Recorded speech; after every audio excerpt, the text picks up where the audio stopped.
நீங்கள் முருகரையே பார்த்தா கூட யார்கிட்ட அந்த பக்தியை சொல்லுமோ அவங்ககிட்ட மட்டும் சொல்லுங்கள், வெளியில் எல்லாத்தையும் சொல்லாதீங்க. ஏன்னா எல்லாரோட கண்ணும் ஒரு மாதிரி இருக்காது. இப்போ என்ன ஆயிடுச்சுன்னா, கோயிலுக்கு போகிறவன் வந்து கஷ்டப்படுறான், கோயிலுக்கு போகிறவன் நல்லா இருக்குன்ற மனநிலை வந்துடுச்சு.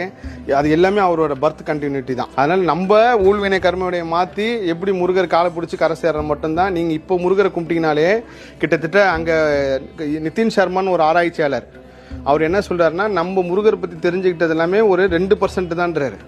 98% புரிஞ்சிக்கவே முடியாத சக்தி அவர். இமயமலை கார்த்திக் சுவாமி கோயிலில் நாங்கள் நைட்டு தங்கினப்போ அங்கேருந்து அமானுஷ்யம் காகபோஜண்டர் வழிபாடாக இருக்கட்டும், அங்கே அவ்வளோ பெரிய மிஸ்ட்ரி இருக்குது அந்த இடத்துல.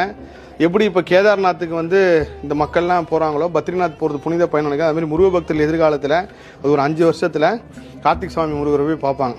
அங்கே போயிட்டு வரவங்களோட அங்கே நீங்கள் முருகரை பார்க்கலாம். முருகரோட எலும்பு சதை அந்த இடத்துல நீங்கள் தொட்டு கும்பிடலாம். ஏன் வந்து ஏன் வட இந்தியாவில் மட்டும் உங்களுக்கு வந்து அந்த இமயமலையில் மட்டும் சிவபெருமான தொட்டு வணங்குறதா இருக்கட்டும், முருகரை தொட்டு வணங்குனா, நம்ம இருக்கிறது கர்ம பூமி, அது வந்து தேவபூமி. நீங்கள் இமயமலை நீங்கள் யார் இமயமலைக்கு போனாலும் ஒன்று நோட்டீஸ் பண்ணி பாருங்கள். நீங்கள் ரிஷிகேஷ்லேருந்து மேலே ஏறப்போ இமயமலைக்கு போனப்போ இருக்கிற மனநிலையும் கீழே முடிச்சுட்டு நீங்கள் இருக்கிற மனநிலை எல்லாமே உங்களுக்கு மாற்றம் ரொம்ப பெருசாக தெரியும்.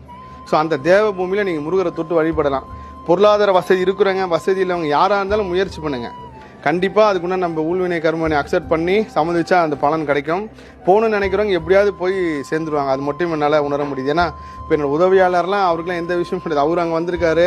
அதுக்கப்புறம் அவரோட கர்மம் ஏன் எல்லா இடத்துக்கும் வராருன்னு பார்க்கும்போது தான் யார் இறைவன் எந்த இடத்துல போய் சேர்க்கணும்னு சேர்க்கிறார். நான் இப்போ சமீபத்தில் ஒன்று வந்து உணர்ந்தேன். இந்த பிரபஞ்சம் நீங்கள் உங்களுக்கு பிடிச்சாலும் பிடிக்கலனாலும் நீங்கள் எதுக்காக போகிறீங்களோ அதை உங்கள் மூலியமாக செய்ய வச்சிடும்.